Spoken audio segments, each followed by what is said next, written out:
For Pacifica Radio, May 9th, 2024. I'm Scott Horton. This is Antiwar Radio.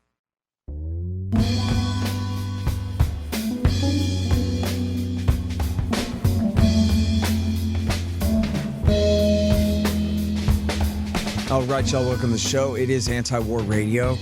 I'm your host, Scott Horton. I'm the editorial director of Antiwar.com, and I'm the author of the book, Enough Already, Time to End the War on Terrorism.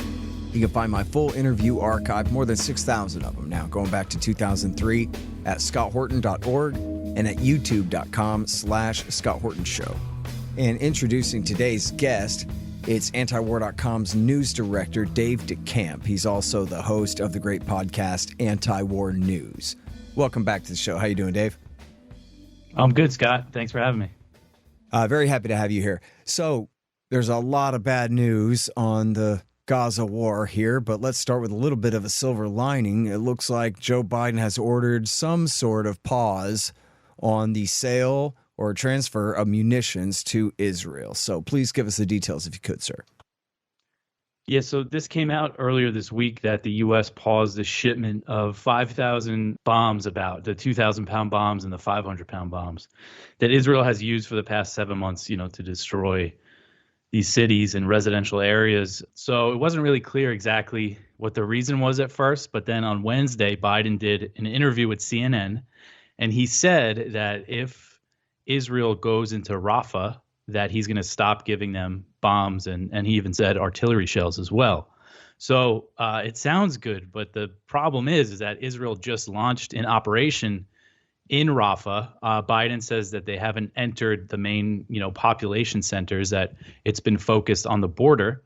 What happened really was Israel ordered the evacuation of the eastern part of the city. They went and they captured the border, and they've been bombing the city pretty good, but apparently that's all okay with Biden. He's saying if they launch a full-scale invasion of the city, he's going to cut them off.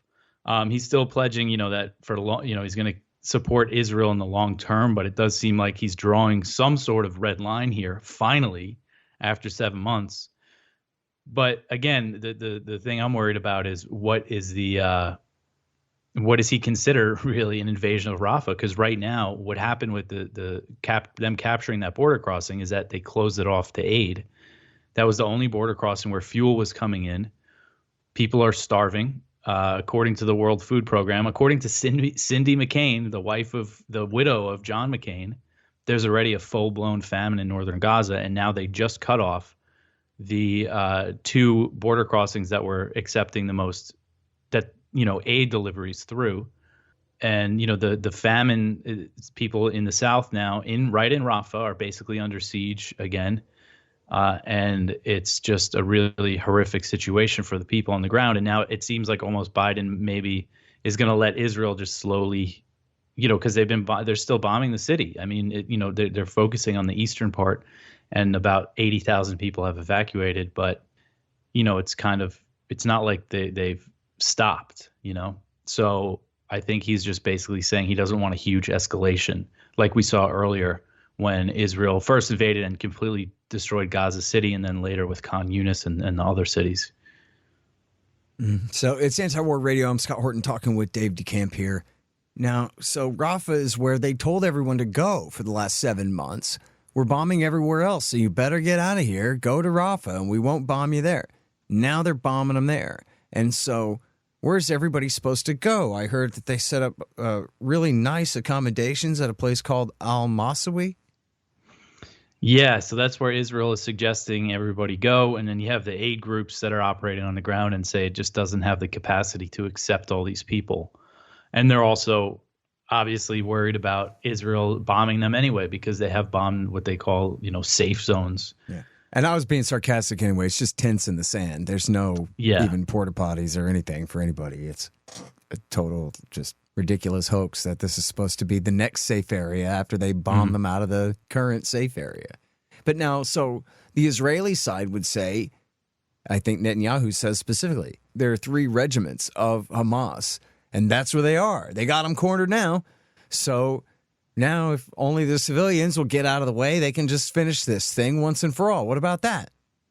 Yeah, I mean, the way that they talk about it, they say there's 3 Hamas battalions, and it makes it sound like there's a barrack somewhere, full of a few thousand soldiers that if they just get in there and kill them, then it's over. But the reality is they probably are there, the decent amount of Hamas fighters, I would guess. But we've seen them completely obliterate these cities, and then Hamas has their, tunnels and all this underground infrastructure that Israel hasn't really been able to do much damage to, as far as I understand it. So they could just obliterate this city. I'm sure they would kill some of the Hamas guys, but a lot of them would probably be able to escape. And we've even seen the head of the IDF said, that terrorism in Gaza isn't going to be over once we're done in Rafah. So you have kind of him contradicting Netanyahu, who's saying we have to, we'll finish this thing. But the reality is it's not going to be finished. And this is something that the U.S. has acknowledged. In the U.S. intelligence said in their threat assessment that they released earlier this year that they don't think Israel can beat Hamas. He says that they'll be fighting them, for years to come, basically. So it's not a realistic goal that Netanyahu has to, take out these battalions and then that's it. It's going to be done. It's not going to be done. It's just going to be another destroyed city and a lot of dead people. And a lot of new recruits. I mean, unless they just kill them all, then Stanley McChrystal's insurgent math applies, which is the more you kill innocent people, the more you kill anybody, but especially innocent people, the more insurgents you get. Wipe out some guy's entire family. What's he got left to do except fight now? Mm-hmm.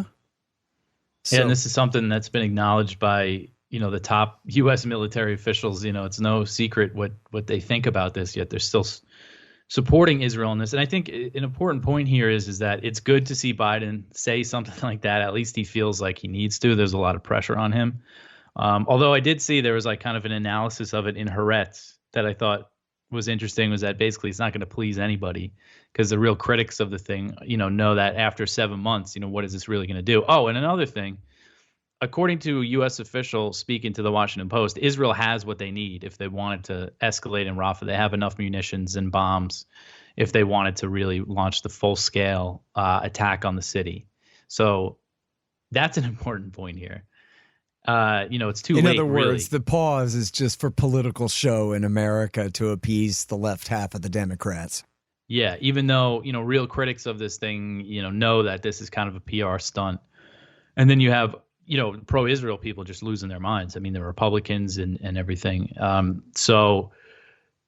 It's interesting. You watch that interview and Biden's saying, lots of civilians have been killed as a consequence of these bombs that we've been giving Israel. And he admits, and he's admitted this before, that it was, a indiscriminate bombing campaign, yet he continued to support it. So it's just really kind of a strange thing to do, to say, they're killing all these civilians. It's not right. He said it's wrong what they're doing, yet this is what they've been doing the whole time. It's not like this hasn't been obvious for the past 7 months. Yeah. And, I think for people who don't know that much about it, they just, maybe get the headlines or kind of the impression from the major media, probably want to give Israel a benefit of the doubt. They're friends of ours and everything, right? But instead, for people who have been watching, this is completely crazy what's going on over there.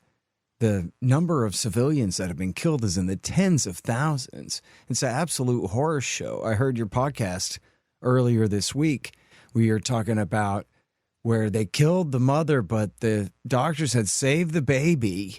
But then Israel bombed and killed the baby too. And then you go, no, not that one. Not the one from last week. A different one. And this is an absolute horror show. And so people can try to turn away from it if they want, or they can just be too busy and ignorant. But that's what people are objecting to, is where even the Wall Street Journal, as well as the Post and the Times, as I repeat every week on the show, because what are you going to do? I mean, these are the newspapers of record in America. These are the 3 most important newspapers in America. And they have all compared this directly to Dresden, to America's air war against Germany, and also they compare it to the firebombing of Tokyo and the other cities in Japan in World War II. And the Israelis have invoked, Netanyahu himself, have invoked FDR's and Churchill's terror bombing of Germany as their license to do whatever they want to Gaza, even though Gaza is much more like the Warsaw Ghetto than the Third Reich in this analogy. And then I hope you saw, I'm sure you already saw this morning in Responsible Statecraft, Kelly Vlahos has this article about Mark Milley, the former chairman of the Joint Chiefs of Staff. He positively compares what Israel is doing to what FDR and Truman did in Germany, that we just carpet bomb them and that's license. And then as Kelly points out, but we codified the Geneva Conventions after that so that wouldn't be the standard anymore, that horror would be illegal from now on. And he just ignores that and endorses this. And that's where we're at here. When they talk about the liberal rules-based order of law and all of that, boy, they don't mean it. Yeah, and what Milley said, he's basically, the way he put it was like, oh, what are they complaining about? We do, we did the same thing. And he actually pointed to Raqqa as well when the U.S. bombing campaign against ISIS, when they destroyed that city. This is pretty recently. Ah, touche. But then that's license. Hey, whatever Obama and Trump did in Mosul and Raqqa, that means that you can now do whatever you want to. Who made that up? Yeah, I know. And the attitude is, we've actually seen John Kirby, the White House National Security Council spokesman. He said, show me a more moral army than Israel. They choreograph what they're going to do. They tell civilians to evacuate. We don't even do that. Like saying Israel's better. I mean, imagine if you're in the U.S. military. I know some guys that are, and that were not happy with that. To have these guys come out, John Kirby's an admiral and justify the slaughter of civilians and say that the Israeli military is like better than the U.S. military. And it's just it's completely insane.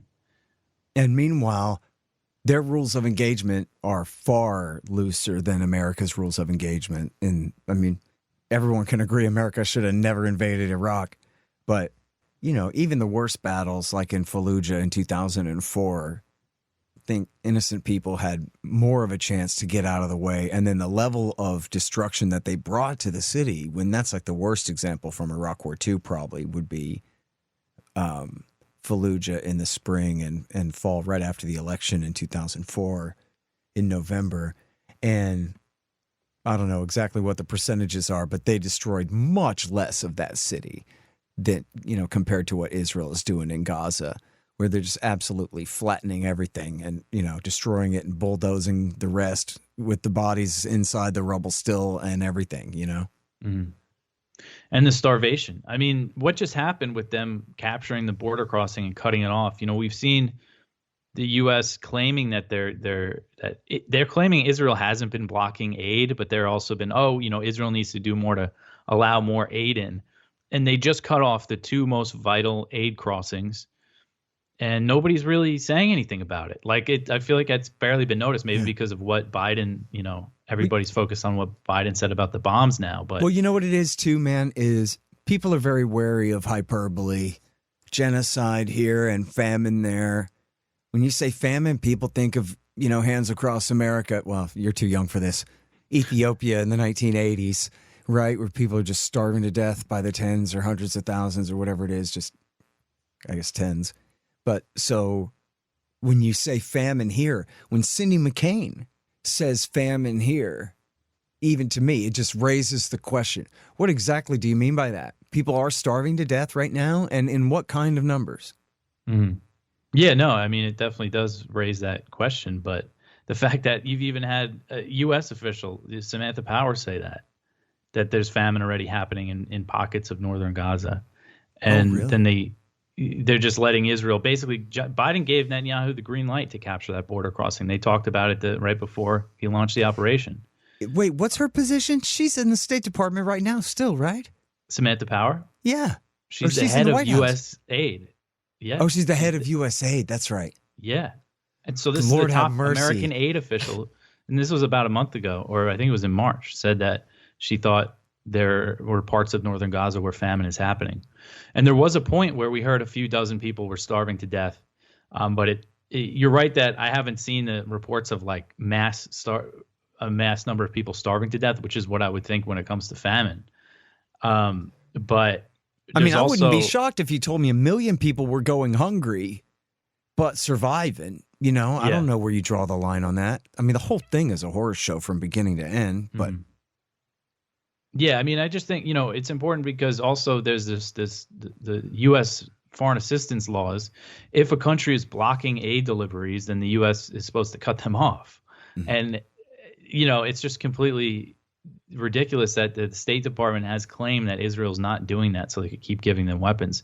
They were actually supposed to submit a report to Congress on Wednesday, basically showing that Israel's not violating international law and that they're not violating U.S. foreign assistance laws by blocking aid or anything like that, but they delayed the report. So I wonder how long they're going to kick that can down the road, because how can you show that? I mean, it's just clear that with these bombings that it's clear that they're blocking aid as well. So listen, with all this attention on Gaza, and which is obviously the worst, can we get an update on what's happening in the West Bank, Dave? Yeah, I mean, in the West Bank, we've seen just a lot more settler violence and demolitions and everything. And, it's just the Israeli military backing the settlers as they're taking over more homes in the West Bank. Hey, y'all, Scott here. Let me tell you about Roberts & Roberts Brokerage, Inc. Who knew? Artificial bank credit expansion leads to price inflation and terribly distorted markets. If you've got any savings left at all, you need to protect them. You need to put some, at least, into precious metals. Well, Roberts & Roberts can set you up with the best deals on silver, gold, platinum, and palladium, and they've been doing this since 1977. Hey, if you just need some sound advice about sound money, they're there for you, too. Call Tim Fry and the guys at 800-874-9760.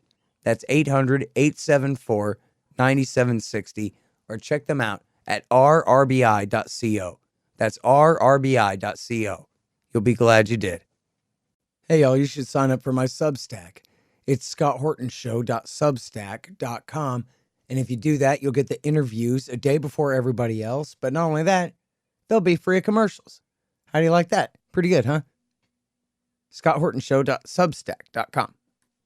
Hey, y'all, LibertasBella.com is where you get Scott Horton Show and Libertarian Institute shirts, sweatshirts, mugs, and stickers and things, including the great Top Lobsters designs as well. See, that way it says on your shirt why you're so smart. Libertas Bella, from the same great folks who bring you ammo.com for all your ammunition needs, too. That's LibertasBella.com. I mean, I know that violence certainly had increased, and before October the 7th, it was the first half of last year was the largest amount of settler expansion in that same time frame in many years. And so now they're taking advantage of the crisis in Gaza in order to go ahead and really push things further in the West Bank, which is what they really want. Much more than the West Bank is the ultimate prize. Yeah. And we've seen the settlers there. They've been blocking the aid convoys that are coming from Jordan. They've been attacking the trucks and dumping all the food out. You know, Gaza is really an important test case for the West Bank. If they can succeed in making the people of Gaza so miserable that they'll accept being forced, I don't know, to go drown in the sea or go bake in the Negev desert or whatever it is, if they can somehow twist the arms of the Egyptians to allow them to all be forced into Egypt or something like that, well, that's 2 million people. And if they can cleanse 2 million people in Gaza, then they can cleanse 3 million people in the West Bank. You know, all aboard. I can hear the railroad whistle right now as they've put everybody on boxcars and ship them off to Jordan, you know, for the Lebensraum. Yeah, I mean, and that's definitely, especially when you look at the Netanyahu government, that's definitely what they're thinking. You know, this is the long-term goal for them. And yeah, if they could get away with this in Gaza, if they could get away with what they're doing in Gaza right now, I mean, you know, what's going to stop them in the West Bank? Yeah. Now, the thing of it is, I'm told that the only reason that anybody disagrees with what Israel's doing here is because the Chinese communists control the TikTok, and the TikTok is brainwashing all the people into being for the terrorists over there. Dave, what about that? Yeah, so This new TikTok ban was pushed forward recently, and this is something that they tried under Trump a few years ago, and that's the narrative, is that it's a Chinese spy tool because ByteDance, the company that owns it, is based in China. They've never really, had any evidence to show that claim that it's some sort of spy device and not just a social media app that makes a lot of money and has this crazy algorithm. But anyway, all of a sudden there was this renewed push, and a lot of people suspected, for a good reason, that it was due to the war in Gaza, the coverage of, this has really kind of been unprecedented. Social media and the internet's been around for a while, of course, but just this fact that you've had these Palestinian journalists being able to go around and show people what it looks like after the aftermath of an airstrike, and show kids being pulled out of the rubble on social media. I mean, that's really kind of a new thing. We've seen that in other places, but just not at this scale. I mean, it just, it's like, imagine if the Japanese civilians in Tokyo had smartphones and Instagram or whatever. So there's that. And then, of course, there's also just the content. TikTok is generally a younger people that use it, and they're more likely to be pro-Palestinian. So I think it was pretty clear for a lot of people that this was really the reason why they're cracking down on it, and not so much because of the just using the claims about China. And then Mitt Romney and Antony Blinken just had this conversation last week at the McCain Institute, and Romney asked Blinken, why do you think Israel's lost the PR war? What's going on here? And Blinken said, basically, it's because of social media. And he said, people, it's emotion. People get all this information and their emotions, take over. And, essentially saying people see all these dead children and things, and they're just emotional, and then they don't understand the context and everything. And then Romney said, well, yeah, people wonder why there was so much support in Congress for banning TikTok. And what he actually said was pretty amazing. He said the word Palestinian is mentioned more on TikTok than any other social media platform. He didn't even say like they're putting out this bad information or anything. He just said, oh, they talk about Palestinians too much. Yeah, like their existence at all, that they're subject of the discussion from their point of view whatsoever. Amazing. Yeah. The guilty conscience of these people. It's not really a guilty conscience, right? It's a absolutely guilt-free conscience. Yeah. Of Mitt Romney when he speaks. Like, yeah, this free speech thing is really getting in the way of all of the sins we're committing, and so we're going to have to stop that. And, of course, he's exactly right. That, when I was younger, I guess, when you were younger too, but certainly like through at least the first part of the Bush years, it was Rather, Jennings, and Brokaw on the nightly news and the New York Times, and they essentially set the agenda for the entire media. There was, it was really Facebook and then Twitter, and now, of course, Instagram and TikTok and the others that really created, they call it social media, but what it is it's peer-to-peer media where everybody's a host. You want a podcast? Make one. You want to report the news? Report it. And you can talk right back to the big shots. And there's a level of accountability there that they're just not used to. And I'm witness to the fact that it was in 2014, the slaughter in Gaza in 2014, which was retweeted and hashtagged in the first time in a real effective way with, the 3G phones then. And that's what made the difference. And that was the first time that the American people sided overall with the Palestinians in the conflict, which is just amazing, which is the first time ever because we only ever heard the Israeli side of the story here. But Americans like an underdog. And when they realize who's occupying who and who's beating up on who over there, well, then it becomes pretty easy. And then their argument is manifest destiny. Like, what a laugh. We don't believe in that. We're kind of embarrassed that America's, earlier settlers 2 centuries ago did invoke that hollow excuse for killing people and stealing their property. And we're certainly not going to pay for that now in somebody else's country. Yeah, I mean, it is, again, for people. And what's really interesting is Trump kind of said this, too. He was asked in that interview, about, rising anti-Semitism. And he said, well, it's because of what you guys are doing and putting out there. He was talking more about the videos the Israeli military was posting of them like demolishing buildings and stuff. But Right. it was just really interesting. I think we talked about this recently when I was on the show, but just to see, it's not just us recognizing that, it's also Trump and obviously Blinken as well. What Blinken said was really something too, because he's talking about just social media as a whole. This is Mr. Rules-based order, freedom of the press in other countries, not this country, saying that basically Americans have too much information at their fingertips. They don't know how to handle it. They get emotional. It's essentially what he said.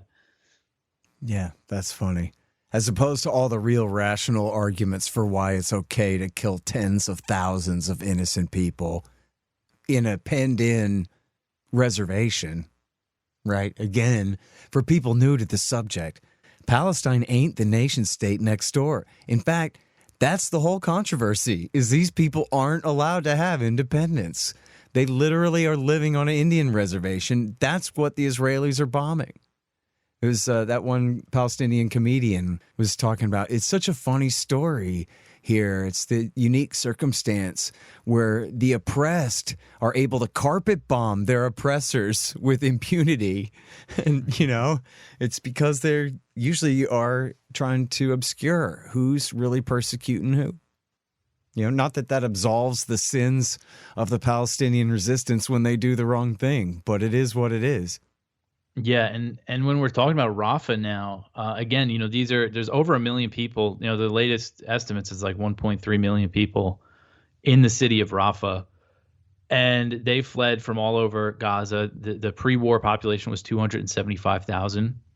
Most of the people are just living in tents on the street in the sand, and you have 600,000 children are there. I mean, that is just such a huge number. And there was one story that we had, it was from BBC actually, of a woman, a mother. She had like 6 kids and was living in a tent, and she was saying how every night they hear the dogs come out, like all these stray dogs come out, and they dig up the dead bodies that are like buried around them and eat them.